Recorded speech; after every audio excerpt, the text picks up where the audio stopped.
রমজান মাসে তাকওয়ার প্রশিক্ষণ যেভাবে নেওয়া উচিত, যেভাবে তাকওয়ার প্রশিক্ষণ নেওয়া উচিত। তাকওয়া কি শব্দ ভাই? আরবি শব্দ। এর বাংলা সবচেয়ে সহজ অর্থ হচ্ছে আল্লাহকে ভয় করা, আল্লাহকে ভয় করে চলা, আল্লাহকে ভয় করে আল্লাহর আদেশ এবং নিষেধ মেনে চলা, সতর্ক থাকা, বেছে বেছে চলা, ভালো মন্দ দেখে দেখে চলা, সেটা হচ্ছে কি তাকওয়া। কিন্তু এই রমজান মাসে আমরা সেই প্রশিক্ষণটা নেব কিভাবে, এটা আমাদের একটু জানা দরকার আছে না ভাই? অবশ্যই জানা দরকার আছে। কারণ তাকওয়ার মাধ্যমে আল্লাহ সুবহানাহু ওয়া তাআলা বলেছেন, ইন্না আকরামাকুম ইনদাল্লাহি আতকাকুম, নিশ্চয় তোমাদের মধ্যে ওই ব্যক্তির চেয়ে সর্বোত্তম ব্যক্তি, সবচেয়ে ভালো ব্যক্তি, যে আল্লাহর কাছে তাকওয়ার দিক দিয়ে সবচেয়ে ভালো। সুবহানাল্লাহ। যে সবচেয়ে যত বেশি তাকওয়াবান তোমাদের মধ্যে সেই ব্যক্তি তত বেশি সম্মানিত। তাহলে আমরা কি বুঝলাম? আল্লাহ সুবহানাহু ওয়া তাআলা এই কথা দিয়ে বোঝাতে চাচ্ছেন, আমরা যদি দুনিয়াতে সম্মানিত হতে চাই, সম্মান পেতে চাই, তাহলে আল্লাহকে ভয় করে চলতে হবে।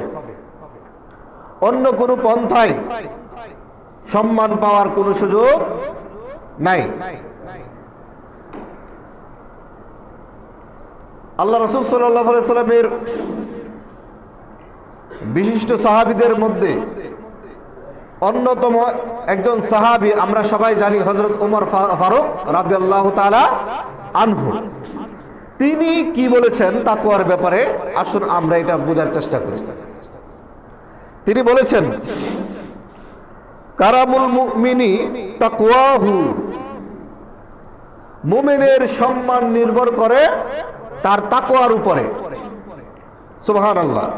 ওয়া দীনুহু হাসাবুহু, এবং দ্বীনের পরিপূর্ণতা হচ্ছে যে নিজেকে আত্মসমালোচনা করে চলে। সুবহানাল্লাহ। অন্যকে নিয়ে সমালোচনা করে না, নিজেকে নিয়ে কি করে? সমালোচনা করে। সেই ব্যক্তির দ্বীন হচ্ছে কি? পরিপূর্ণ। তাহলে আমরা তাকওয়া অর্জন করাও দরকার, আবার কি অন্যের চিন্তা বাদ দিয়ে নিজেদের চিন্তাটা করা কি দরকার। এবার আসি, আমরা এই রমজান মাসে তাকওয়ার প্রশিক্ষণটা আমরা কিভাবে নিব? সর্বপ্রথম যেই কাজটি করতে হবে সেটা হচ্ছে, মহান আল্লাহ সুবহানাহু ওয়া তাআলা বলেছেন, ফামান শাহিদা মিনকুমুশ শাহরা ফালইয়াসুমহু। সূরা বাকারার 184 নম্বর আয়াত। যে ব্যক্তি রমজান মাস পেল সে যেন রোজা রাখে। ও ভাই, রোজা রাখাটা কি ফরজ? রোজা রাখা, এক মাস রোজা রাখা ফরজ।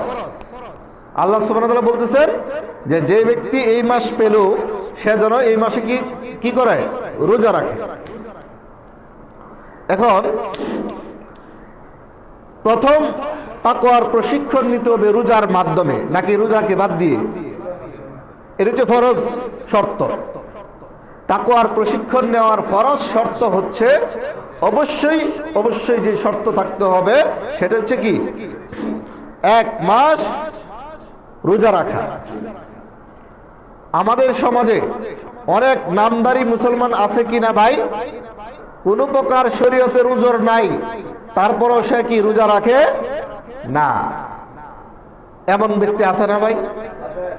এমন নারীও পাওয়া যায়, যেই নারী বছর চলে গেছে সে দিনের ব্যাপারে সতর্ক না, দিন বুঝতো না, মাঝে মধ্যে নফল রোজা রেখে অভ্যস্ত না, ফরজ রোজার ব্যাপারেও সে কি মনোযোগ নাই। বলে কি, আমার এমন ক্ষুধা লাগে আমি রোজা রাখতে পারি না। এই সমস্ত নারী এবং পুরুষ এই রোগের আক্রান্ত কুলাঙ্গার মুসলমান আছে না নাই? আছে। আল্লাহ রাব্বুল আলামিন আমাকে আপনাকে তাকওয়ার প্রশিক্ষণের জন্য প্রথম যেটা ফরজ করেছেন সেটা হচ্ছে রোজা। তাই তাকওয়ার প্রশিক্ষণ নিতে হবে ফরজ রোজা আদায়ের মাধ্যমে। এটা হচ্ছে 1 নাম্বার। 2 নাম্বার যে বিষয়টা তা হচ্ছে এই রোজা ফরজ করছে কাদের উপরে? না, মানুষের উপর রোজা ফরজ করে নাই, ইমানদারদের উপর। কাদের উপর? ইমানদারের উপর। ও ভাই, তাকওয়ার প্রশিক্ষণ নেব আমি রোজা রাখার মাধ্যমে, কিন্তু তার আগের রোজা রাখার আগের আরেকটি শর্ত আছে, সেটা হচ্ছে রোজা ফরজ করা হয়েছে ইমানদারের উপর। এখন আমার ইমান ঠিক আছে না নাই এটা যাচাই করতে হবে আগে। কোনোভাবে যদি আমার আপনার ইমানের মধ্যে শিরক ঢুকে যায়, ইমান আছে না ভেঙে গেছে? অনেক আলোচনা করেছি এই বিষয়ে। কুফরি যদি ঢুকে যায় ভেঙে গেছে, ইমান ভেঙে যাবে। মুনাফিকি যদি ঢুকে যায় ভেঙে যাবে। বর্তমান সময়ে আমাদের সমাজে এবং রাষ্ট্রে, এমনকি পৃথিবীতে প্রকৃত ইমানদার, প্রকৃত মুসলমান পাওয়াটা খুব কঠিন। রোজা রাখলেই হবে না, রোজা রাখার আগে, তাকওয়ার প্রশিক্ষণ নেওয়ার আগে আমাকে আপনাকে যাচাই করতে হবে আমার আপনার ইমানটা বিশুদ্ধ আছে কি না। যদি ইমান ঠিক থাকতো, কেন কথাটা বললাম, যদি ইমান ঠিক থাকতো তাহলে রমজান মাস আসার পরে হোটেলগুলোতে পর্দা টাঙিয়ে ভিতরে খাবারের ব্যবস্থা রাখতো না, কি ঠিক কিনা? অনেক হোটেল ব্যবসায়ী আছে না ভাই, 11 মাস তুমি ব্যবসা করেছ, সারাদিন যা বিক্রি হয় না, ইফতারের সময় আলহামদুলিল্লাহ ভালো বিক্রি হয় নাকি? এর চেয়ে বেশি বিক্রি হয়। তাহলে তুমি আল্লাহর গোলাম দাবি করছো, ইমানদার দাবি করছো, মুসলমান দাবি করছো, তারপরেও তুমি একজন ব্যবসায়ী হওয়ার কারণে হোটেল ব্যবসা করছেন আপনি, কিন্তু আপনার মনের মধ্যে আল্লাহর ভয় কাজ করে না। এই কথাটা কেন বললাম একটু ভালো করে বুঝেন। যেই ব্যক্তি পাপ করে আর যে ব্যক্তি পাপ কাজে সহযোগিতা করে, অপরাধটা দুজনের মধ্যে কেমন বলেন? যে সহযোগিতা করে হিসাবে কি তার বেশি। তুমি এমন মুসলমান এখনো হতে পারো নাই, তোমার ইমানের শক্তি দিয়ে তুমি বলবা যে রমজান মাসে আমি দিনের বেলা খাবার বিক্রি করব না। কেউ যদি আসে, সে আইসা জানতে পারবে যে রমজান মাসে খাবার বিক্রি করাটা আল্লাহর বিধানের বাহিরে। বলতে পারেন বিধর্মী অনেক লোক হইতো আমার হোটেলে খায়, তুমি বিধর্মীকেও জানিয়ে দেবা রমজান মাসে আমি ব্যবসা না করেও চলতে পারি, এটা আমাদের ধর্মের বিধান। তুমি তো মুসলমান নামে কলঙ্ক, তুমি মুনাফিক। তাই বললাম আগে রোজা রাখার আগে ইমান ঠিক আছে কিনা এটা আগে যাচাই করতে হবে। যদি বিশুদ্ধ ইমানের অধিকারী হয় তাহলে কোনো হোটেলদার প্রতারণা করে দিনের বেলা কাপড় টাঙিয়ে ভিতরে খাবারের ব্যবস্থা রাখবে না। ইফতার বিক্রি করেন, অন্য মাসের তুলনায় আপনার ইফতার আল্লাহর উপর ভরসা করে আপনি যদি বিক্রি করেন, আল্লাহর বিধান বাস্তবায়নে যদি আপনি সহযোগিতা করেন, আল্লাহ রাব্বুল আলামিন আপনাকে কি দিবেন? বরকত দিবেন ইনশাআল্লাহ। এটা আল্লাহর ওয়াদা। ওয়ালাউ আন্না আহলাল কুরা আমানু, যদি বিশুদ্ধ ঈমানের অধিকারী হয়, ওয়াত্তাকাউ এবং আল্লাহকে ভয় করে চলে, লাফাতাহনা আলাইহিম বারাকাতিন মিনাস সামাই ওয়াল আরদ, আসমান জমিনে বরকতের দরজা আমি আল্লাহ তাদের জন্য খুলে দেব, সুবহানাল্লাহ। তাহলে যেই হোটেল ব্যবসায়ী এই চিন্তা করবে যে আমি আল্লাহকে ভয় করে দিনের বেলা ব্যবসা করব না, এই ব্যক্তির বরকত বাড়িয়ে দেওয়া দায়িত্ব কার? আল্লাহ। 2 নম্বর পয়েন্টে আসি। যদি ঈমান ঠিক থাকতো তাহলে আজকে কয়টা রমজান চলতেছে? 4th রমজান চলতেছে। রমজান মাস আসার আগ থেকেই বাংলাদেশে এমন কিছু ঘটনা অলরেডি ঘটে গেছে যেগুলো প্রমাণ করে বাংলাদেশে মুসলমানের সংখ্যা কম, কাফেরদের সংখ্যা বেশি। এর প্রমাণ নেন, এর উদাহরণ নেন। তাগুত শক্তি বাংলাদেশে বৃদ্ধি হয়েছে বেশি। তাগুত আরবি শব্দ, এর বাংলা অর্থ হচ্ছে সীমা লঙ্ঘনকারী। অর্থ কি ভাই? তাগুতের অর্থ কি বলছি? সীমা লঙ্ঘনকারী। তাগুত কাকে বলে? সবচেয়ে সহজে বুঝে নেন, যে আল্লাহর বিধান মানে না, এটা এক ধরনের অপরাধী নাকি? যে আল্লাহর বিধান মানে না, এটা হচ্ছে এক প্রকার লোক। আর যে আল্লাহর বিধান মানে না আবার অন্যকে মানতে দেয় না, এটা কি ভাই? এটা হচ্ছে তাগুত। তাগুত কাকে বলে? তারে কি সবচেয়ে সহজে বুঝতে পারলাম কি?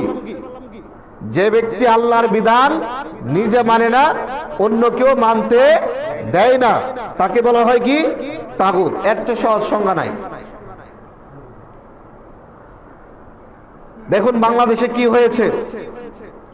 রমজান মাস আসার আগেই মুসলমানেরা যেন স্বস্তিতে রোজা রাখতে না পারে, মুসলমানের সন্তানেরা, ছেলেমেয়েরা যেন রমজানে অভ্যস্ত হতে না পারে, এই জন্য অনেক প্রতারণার আশ্রয় নিয়ে অনেক নাটক সাজিয়ে রমজান মাসে 15 দিন শিক্ষা প্রতিষ্ঠান খুলে দেওয়া হয়েছে। ঠিক কিনা? আপনারা কি আমার কথাগুলো বুঝতেছেন? সারা জীবন দেখেছি রমজান মাস শিক্ষা প্রতিষ্ঠান বন্ধ থাকে। এই রমজানে আসার পরে দেখলাম অনেক নাটক করে একজনে মামলা করে, আরেকজনে রায় দেয়, একবার খুলে আবার বন্ধ করে।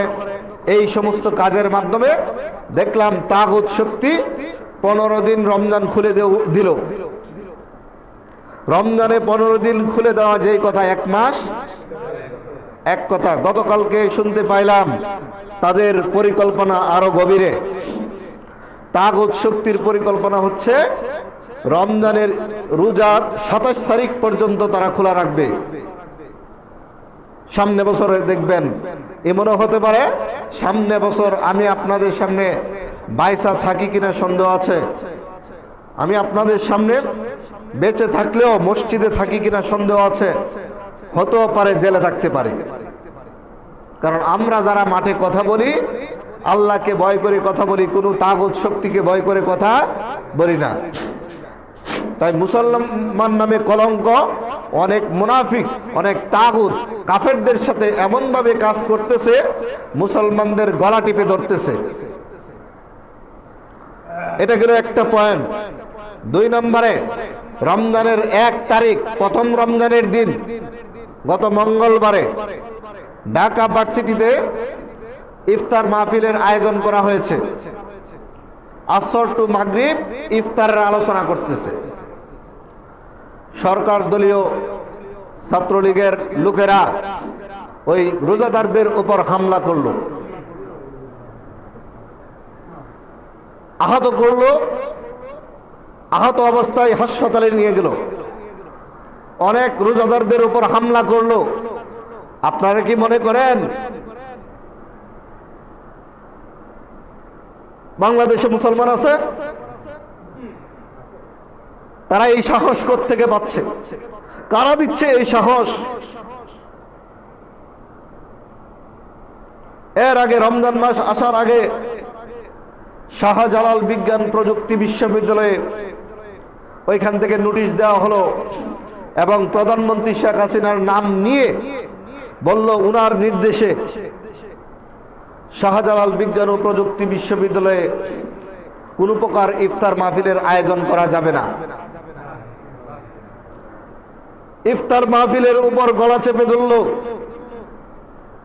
রাজশাহী বিশ্ববিদ্যালয় ছিল অন্যতম বিশ্ববিদ্যালয়, সেখান থেকে আইন করা হলো রাতের খাবার এবং সাহারিতে হোস্টেলগুলোতে, ভার্সিটির হোস্টেলগুলোতে যে খাবার তৈরি করা হবে সেইখানে কোনো প্রকার গরুর গোশত রান্না করা যাবে না। ও ভাই, এইগুলোর ব্যাপারে যদি আমি আপনি এখনো পর্যন্ত না বুঝতে পারি, আগামী দিনে এখন শুধু চোখের পানি পড়ছে, চোখের পানি ঝরছে, আগামী দিনে শরীর থেকে রক্ত ঝরবে, কিছুই করার থাকবে না। যদি ইমানদার থাকতো, এই রমজান মাসকে কেন্দ্র করে তারা কি করলো, ঢাকা ভার্সিটিতে কোরআন পাঠ আরবি বিভাগ, ঢাকা ভার্সিটির আরবি বিভাগ কোরআন পাঠের ব্যবস্থা করলো। আসর টু মাগরিব কোরআন পাঠ হবে। এটা নিয়ে এখন কারা এই আয়োজন করছে? এরা হচ্ছে জঙ্গি। বুঝেননি কথাটা? যারা আয়োজন করছে তারা নাকি জঙ্গি। তাদের বিরুদ্ধে নানান ব্যবস্থা নেওয়া শুরু হয়েছে। ও ভাই, কোরআনের উপর হামলা, কোরআন পাঠ করতে দেবে না, রোজা রাখতে দেবে না, ইফতার করতে দেবে না, রমজানের আলোচনা করতে দিবে না, সাহারির সময় গরুর গোশত খাইতে দিবে না। এইগুলোতে কি প্রমাণ হয় না কোন তাগত শক্তি, কারা, কোন প্রতিবেশী আমাদেরকে ভালোবাসার নামে আমাদেরকে হিংসা, বিদ্বেষ এবং ধর্মের বিরুদ্ধে কাজ করতেছে? আপনি আমি রাজনীতি নিয়ে পড়ে থাকবো, ইমুক দলের কর্মী, হিমুক দলের কর্মী, এইগুলো নিয়ে যদি পড়ে থাকি, ইমান নিয়ে কবরে যাওয়ার কোনো সুযোগ নাই। এরপরে ইচ্ছা করে মুসলমানরা যেন স্বস্তিতে রোজা রাখতে না পারে, আজকে বাজারগুলোতে গেলে চোখের পানি ঝরে। আপনারা যারা নিয়মিত বাজার করেন, বাজারগুলোতে 500 টাকার নিচে সাধারণ কোনো বাজার নাই। একবারে নরমাল বাজার করবেন 500 টাকা। একটু ভালো যদি হয় তাহলে 1000 টাকা আপনাকে বাজেট করতে হবে। আপনার আয়ের সাথে ব্যয়ের কোনো মিল নাই।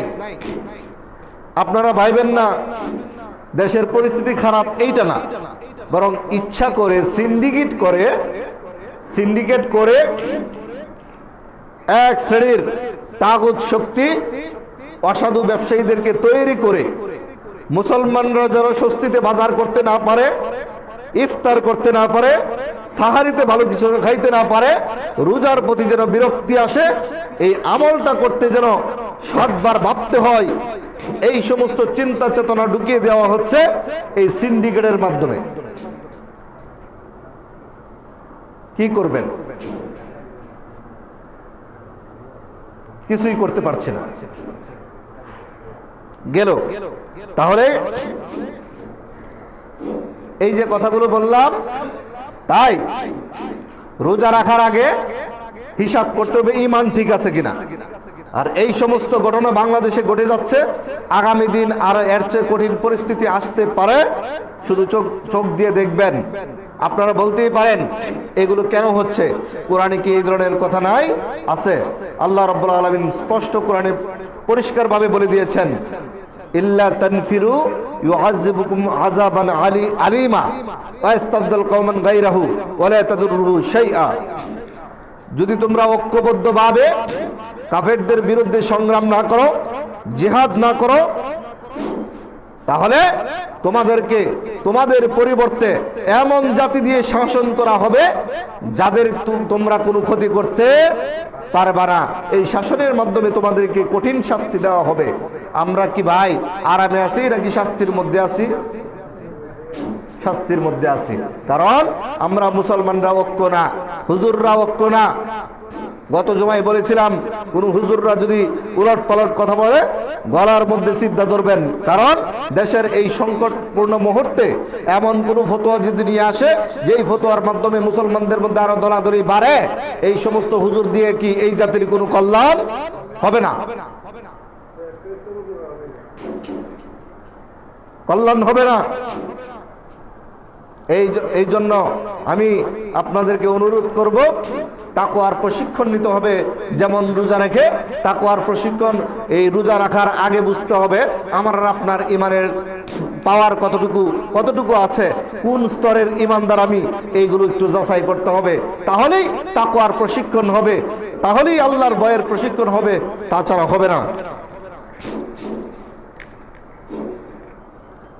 আল্লাহ রাব্বুল আলামিন সূরা বাকারার 256 নং আয়াতে ঈমানের বিশুদ্ধতার জন্য বলেছেন, ওমাই ইয়াকফুর বিত্তাগুতি, আর যে ব্যক্তি তাগুতকে অস্বীকার করবে, ওয়া ইউমিন বিল্লাহ, তারপরে কি আল্লাহর প্রতি ঈমান আনবে।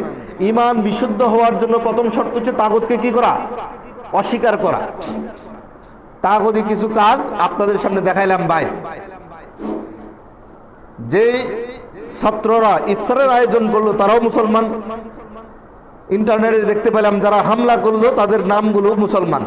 নাম মুসলমান হইলেই কিন্তু মুসলমান হওয়া যায় না, মুসলমানের ঘর থেকে হয়েছে, বংশগত তারা মুসলমান। তাহলে বলেন সে হচ্ছে তাগুতের ভূমিকা পালন করছে। 2 নম্বরে যেটা বলবো, তাকওয়ার বিশুদ্ধ সঠিক প্রশিক্ষণ নিতে হলে আমাকে আপনাকে 2 নম্বর যে কাজটা করতে হবে তা হচ্ছে শুধুমাত্র মনের মধ্যে যদি সংশোধনের চিন্তা না আসে, মনের মধ্যে যদি সংশোধনের কোনো পরিকল্পনা না থাকে, তাহলে এই প্রশিক্ষণ নেওয়া সঠিক হবে না, সঠিক প্রশিক্ষণ নেওয়া হবে না। সিয়াম সাধনার মাধ্যমে, রোজা রাখার মাধ্যমে আপনার চিন্তায় থাকতে হবে যে আমি গত রমজান থেকে পরিবর্তন হব। গত রমজানে যা করেছি, 1 বছরে যা করেছি, এগুলো থেকে আমি ইসলামের কাজের প্রতি আরেকটু বেশি অগ্রসর হব। আমার মধ্যে যে ভুল ভ্রান্তি আছে এগুলোকে কি করব? দূর করব। যদি সংশোধনের চিন্তা না থাকে, তাকওয়ার প্রশিক্ষণ নেওয়া যাবে না, নেওয়া যাবেই না, হবেই না। কেন? রাসূলুল্লাহ সাল্লাল্লাহু আলাইহি ওয়াসাল্লাম সহিহ বুখারীর 6057 নং হাদিস, তিনি বলেছেন, মাল্লাম ইয়াদা কাওলা যুরি ওয়াল আমালা বিহি ওয়াল জাহলা, যে ব্যক্তি রমজানে রোজা রাখলো কিন্তু মিথ্যা কথা ছাড়তে পারলো না, মিথ্যা আমল ছাড়তে পারলো না, এবং মূর্খের মতো যত প্রকার ইসলাম বিরোধী কাজ আছে এগুলো ছাড়তে পারলো না, অর্থাৎ নিজেকে সংশোধন করতে পারলো না, ফালাইসা লিল্লাহি হাজাতুন, আল্লাহর জন্য তার এই রোজার কোনো দরকার নাই, আইয়াদা ওয়া তুআমাহু ওয়া শারাবা, সে না খেয়ে থাকাটা, পানি না খাওয়াটা, পানি এবং খাবার এগুলো না খেয়ে রোজা, এইরকম রোজা রাখার আল্লাহর কোনো দরকার নাই। তাহলে কি বুঝলেন? না খেয়ে থাকাটা কি রোজা? না খেয়ে থাকলে শারীরিক উপকার হবে, আর যদি ফাঁদ থেকে আমাকে আপনাকে সংশোধন করতে পারি মানসিক উপকার হবে। রোজা কখনোই শারীরিক উপকারের জন্য আসে নাই, রোজা এসেছে আত্মশুদ্ধি, আত্মার শুদ্ধি করার জন্য, শরীরকে শুদ্ধ করার জন্য। তার মানে কি, শরীর এবং মন দুইটাকে পবিত্র করার জন্যই আল্লাহ রাব্বুল আলামিন রোজা ফরজ করেছেন।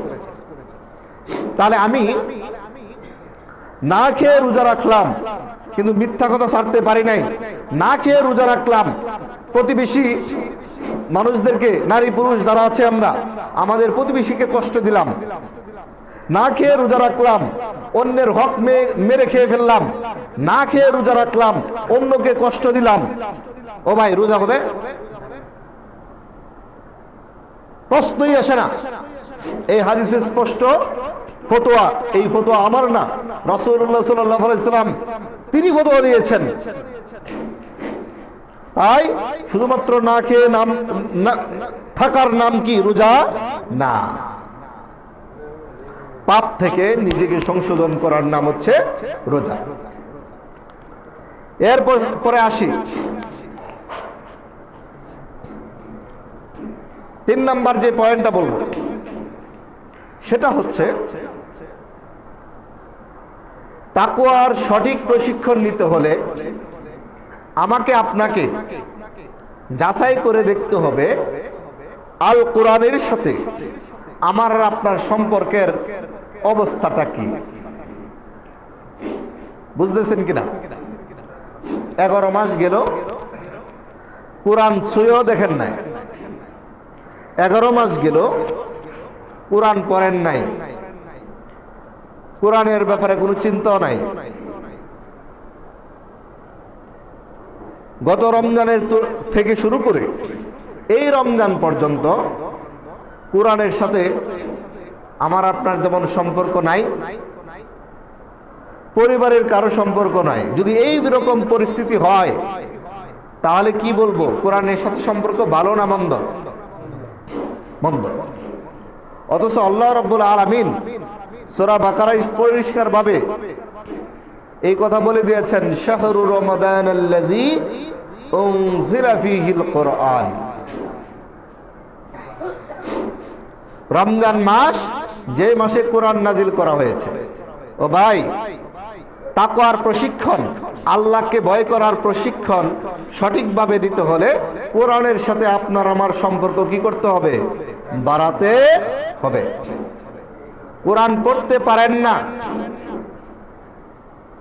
কোরআন শিখার চেষ্টা করতে হবে। কোরআন পড়তে পারেন কিন্তু শুদ্ধ না, শুদ্ধ করার চেষ্টা করতে হবে।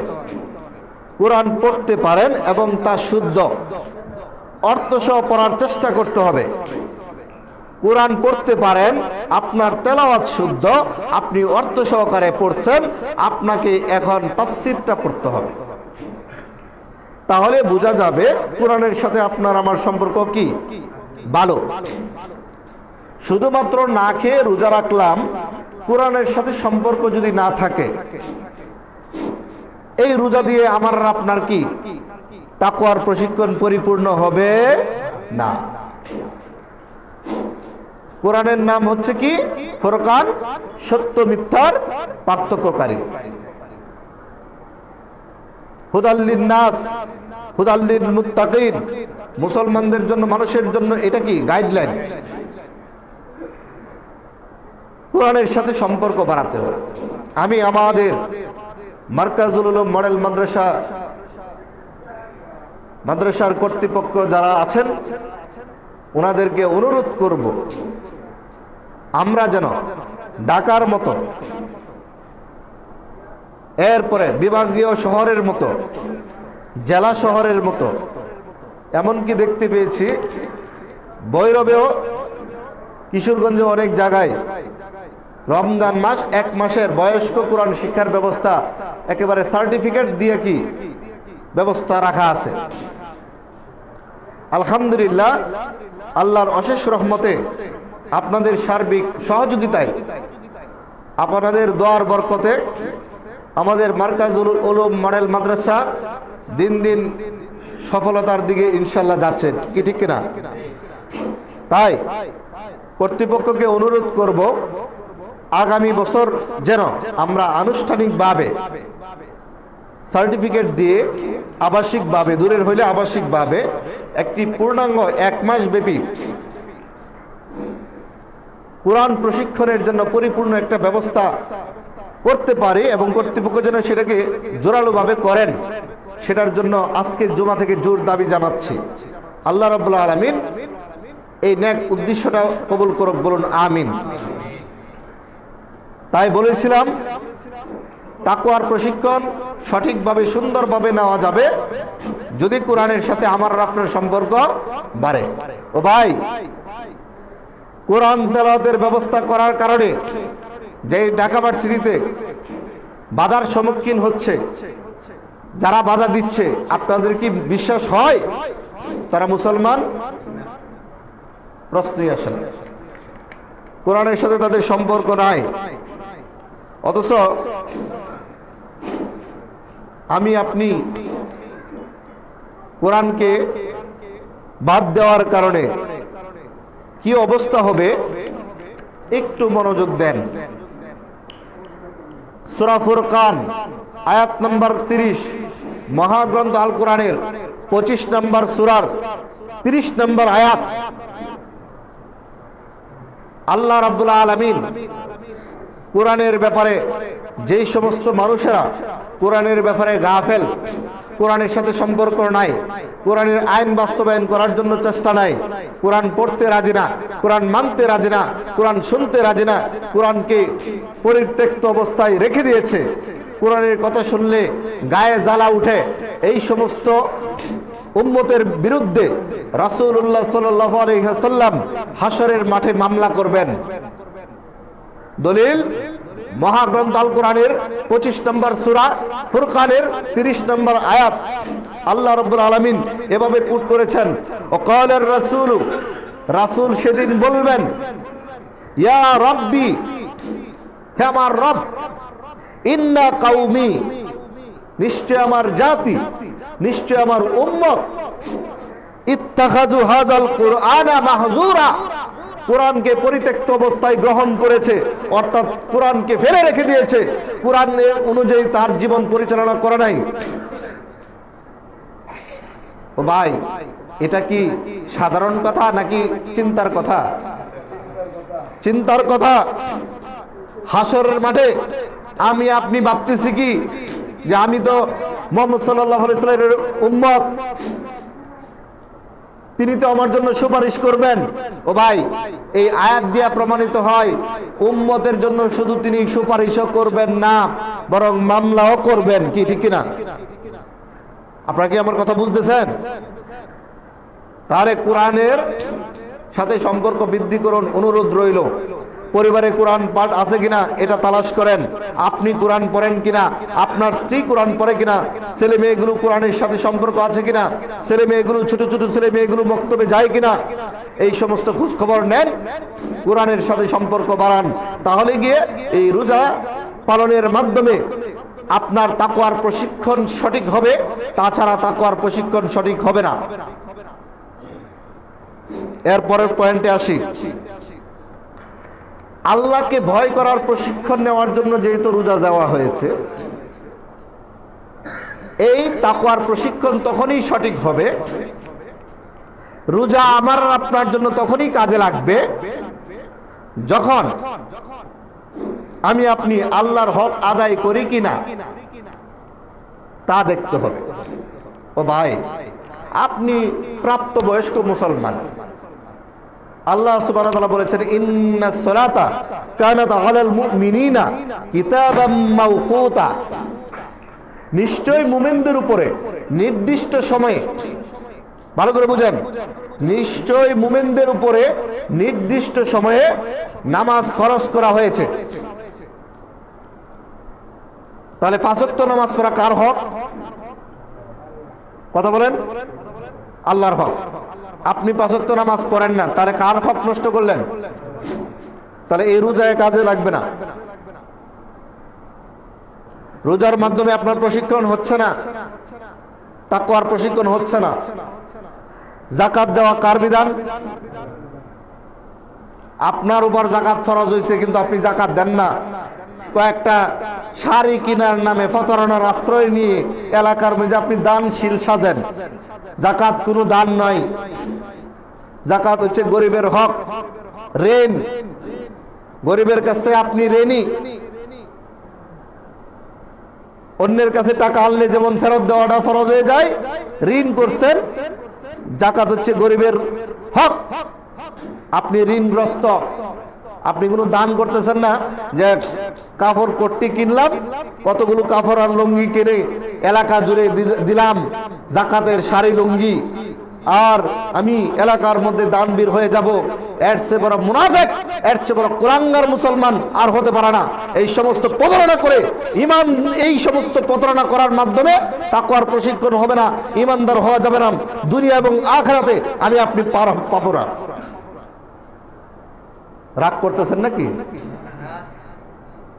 করেন, একটু রাগ করেন, বাসায় গিয়া দুইটা গালিও দিয়েন। এই হুজুরের কথা ভালো লাগে না, শুধু খুসায় খুসায় কথা বলে। কি করব? যেটা সত্য, আল হাক্কু মুররুন, সত্য কথা তিতা বেশি, এটা লাগবেই। এরপরে আসি, আল্লাহর হক ছিল মা বোনদের উপর, আল্লাহর হক ছিল পর্দার মেনে চলা। যেই সমস্ত মা বোনেরা আল্লাহর আইনকে ওভারটেক করে পর্দার বিধানকে লঙ্ঘন করে বাজার হাজারে ধরতেছে, পরপুরুষের সাথে কথা বলতেছে, এই সমস্ত নারীদের রোজা রেখে কোনো লাভ হবে না। কারণ সে কি আল্লাহর হক নষ্ট করতেছে। আল্লাহর হকের মধ্যে অন্যতম হক হচ্ছে কি? সহিহ মুসলিমের 49 নম্বর হাদিস দলিল নেন। একদিন মুআয রাদিয়াল্লাহু তাআলা আনহু এবং মুহাম্মদ সাল্লাল্লাহু আলাইহি সাল্লাম সফরে বের হইলেন। তোমরা সামনে আসো। তখন উটের উপরে দুইজনেই উঠলো। দেখবেন উটের উপরে বসার একটা আসন করা হয়, এটাকে বলা হয় হাওদা। তো মুআয যেহেতু উট চালাচ্ছে, রাসূল সাল্লাল্লাহু আলাইহি ওয়াসাল্লাম পিছনে ওনাকে নিয়ে উট চালাচ্ছে। মুআয রাদিয়াল্লাহু তাআলা আনহুকে রাসূল সাল্লাল্লাহু আলাইহি ওয়াসাল্লাম 3 বার ডাক দিলেন, ইয়া মুআয। বলতেছে লাব্বাইক ইয়া রাসূলুল্লাহ, আমি উপস্থিত। আচ্ছা, একবার একসাথে বসা একই উটের মধ্যে ডাক দিব, একবার শুনবো তো মানে কাছাকাছি, তো এটা তো 2 বার 3 বার ডাক দেওয়ার দরকার নাই।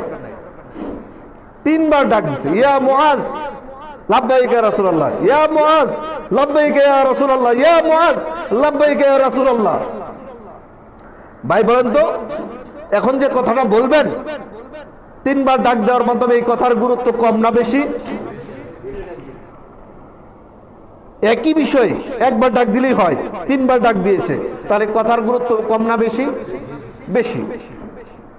বললো ক্বালা রাসূলুল্লাহ সাল্লাল্লাহু আলাইহি ওয়াসাল্লাম, রাসূল সাল্লাল্লাহু বলতেছেন, হাল তাদরি মা হাক্কুল্লাহি আলাল ইবাদ। হাল তাদরি, তুমি কি জানো, তুমি কি বুঝতে পারো, তুমি কি বলতে পারবা? মা হাক্কুল্লাহি, আল্লাহর হক কি, আলাল ইবাদ, বান্দার উপরে আল্লাহর হক কি? তিনি জানেন। রাসূলুল্লাহ সাল্লাল্লাহু আলাইহি ওয়াসাল্লামের সামনে সাহাবীরা কোনোদিনই বলেন নাই আমি জানি। জানার পরও কি বলছে? আল্লাহু আ'লামু ওয়া রাসূলুহু, আল্লাহ এবং তার রাসূল ভালো জানেন। সুবহানাল্লাহ বলবেন না? তখন রাসূল সাল্লাল্লাহু আলাইহি ওয়াসাল্লাম বললেন, তিনি বললেন, ফা ইন্না হাক্কাল্লাহি আলাল ইবাদ, বান্দার উপরে আল্লাহর হক হচ্ছে আইয়াবুদু ওয়া লা ইউশরিকু বিহি শাইআ। বান্দা আল্লাহর গোলামি করবে, কিন্তু আল্লাহর গোলামি করতে গিয়ে আল্লাহর সাথে কাউকে শরীক করবে না।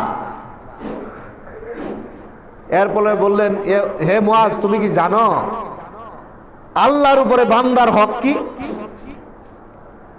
বললো যে আল্লাহ এবং তার রাসূলই ভালো জানেন। বলল যে ব্যক্তি আল্লাহর হক আদায় করবে, অর্থাৎ শিরক থেকে কি করবে, মুক্ত থাকবে, বান্দার হক হচ্ছে আল্লাহর উপরে, আল্লাহ তাআলা তাকে জান্নাত দিয়ে দিবেন। সুবহানাল্লাহ। এজন্য রমজানের সিয়াম সাধনার মাধ্যমে তাকওয়ার সঠিক প্রশিক্ষণ হবে তখনই যখন আল্লাহর হক আদায় করা হবে। সর্বশেষ যে পয়েন্টটা, এরপরে আর কোনো পয়েন্ট নাই আজকের জুমার জন্য, আল্লাহর হক আদায়ের পাশাপাশি বান্দার হকের ব্যাপারে আমি আপনি সতর্ক কি না, এটা একটু যাচাই করতে হবে। আমার মা বোনদেরকে অনুরোধ করব, প্রতিবেশী মা বোনদের সাথে সম্পর্ক বাড়ান, মিল মহব্বতটা বাড়ান, শয়তানি চিন্তা চেতনা বাদ দেন, সুগুলখুরি গীবত চর্চা এগুলো বাদ দেন। বান্দার হকের মধ্যে অন্যতম হক হচ্ছে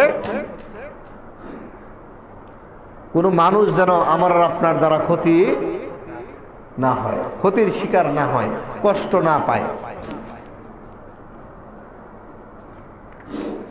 বান্দার হকের ব্যাপারে আরো বেশি সতর্ক হতে হবে। অনেক কৃষক আছেন জমি করতে গিয়ে আইল কাটা শুরু করে, নামাজ পড়ে বাইরেলেন ভালো কথা, আবার মানুষ একটু হাঁটবো এই রাস্তাটা না দিয়া আপনি আইল কাটতেছেন, আপনিও কাটেন, অপর জমিদারও কাটে। যেহেতু আল্লাহ তাআলা আপনাদেরকে জমিদার বানাইছে, এই জমিদারের পাওয়ারে আপনারা শুধু আইল কাটেন। এই ব্যক্তির জন্য কি রোজা কোনো কাজে আসবে না? কথা কি বুঝতেছেন নাকি? আপনি যদি আপনার বান্দার হকের দিকে লক্ষ্য রেখে আল্লাহকে সন্তুষ্ট করার জন্য কোনো ব্যক্তি যদি অন্য বান্দাকে চলাচলের জন্য রাস্তা করে দেন, আল্লাহ রাব্বুল আলামিন জান্নাতের রাস্তা তার জন্য সহজ করে দেন। সুবহানাল্লাহ। আপনি জানেন 1 বিঘা জমি একটু বাড়ায় দিলে রাস্তাটা একটু ভালো হয়। আপনি এক বিঘা জমি আপনি যদি বরাট করে দেন, আপনার 1 বিঘা জমির ফসল কম হবে। ও ভাই, আল্লাহ তাআলার কি এই রকম ক্ষমতা নাই?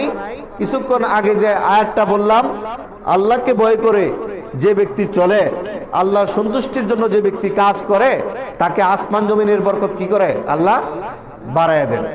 আমি যদি মানুষকে রাস্তা দেওয়ার লক্ষ্যে 1 বিঘত রাস্তা যদি ফসল না করে রাস্তা করে দেই, বাকি জমিটুকুর মধ্যে আল্লাহ তাআলা কি আপনাকে বরকত দিতে পারেন না? পারে, তাহলে এই বিশ্বাসটা রাখতে হবে। বান্দার হক, ঋণ নিয়েছেন, এখনো ঋণ পরিশোধ করতেছেন না, যত দ্রুত সম্ভব ওনার সাথে সাক্ষাৎ করেন, বুঝে সময় নেন, তারপর ঋণের একটা ফয়সালা করেন।